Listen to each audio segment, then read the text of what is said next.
Good afternoon. We have just finished an extraordinary summit of NATO leaders to address the biggest threat to our security in a generation, President Putin's war against Ukraine. President Zelensky addressed us with an impassioned message, thanking NATO allies for the significant support we are providing, and stressing the vital importance of even more military assistance. We will continue to impose unprecedented costs on Russia, and we will reinforce allied deterrence and defense. Leaders approved our 4 new battle groups in Bulgaria, Hungary, Romania, and Slovakia. These are in addition to the 4 already in the Baltic countries and Poland. So we have 8 multinational NATO battle groups now, from the Baltic Sea to the Black Sea.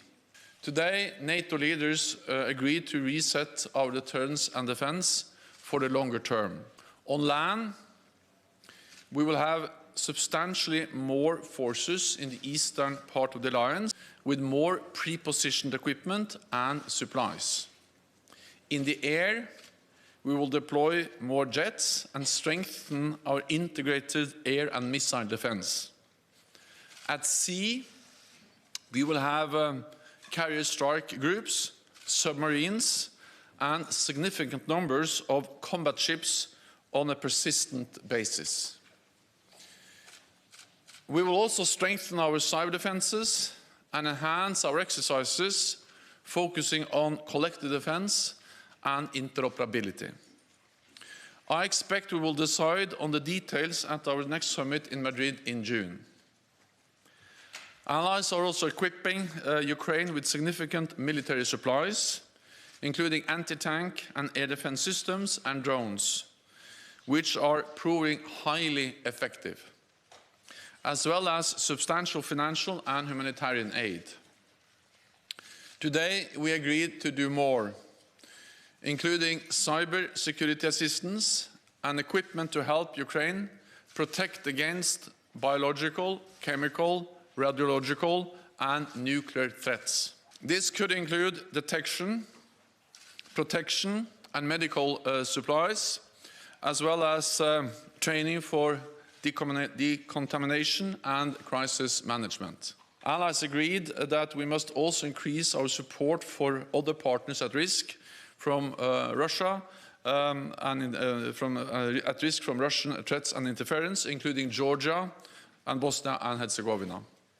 Working together and with the European Union, we must help them uphold their sovereignty and strengthen their resilience.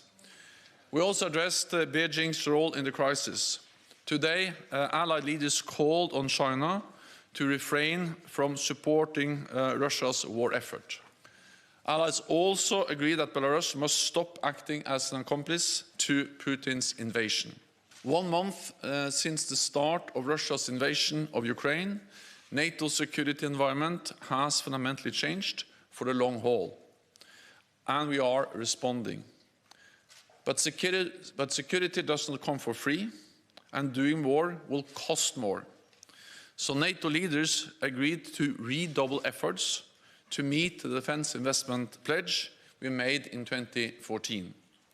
Allies will submit additional plans on how to meet the pledge in time for the Madrid summit in June.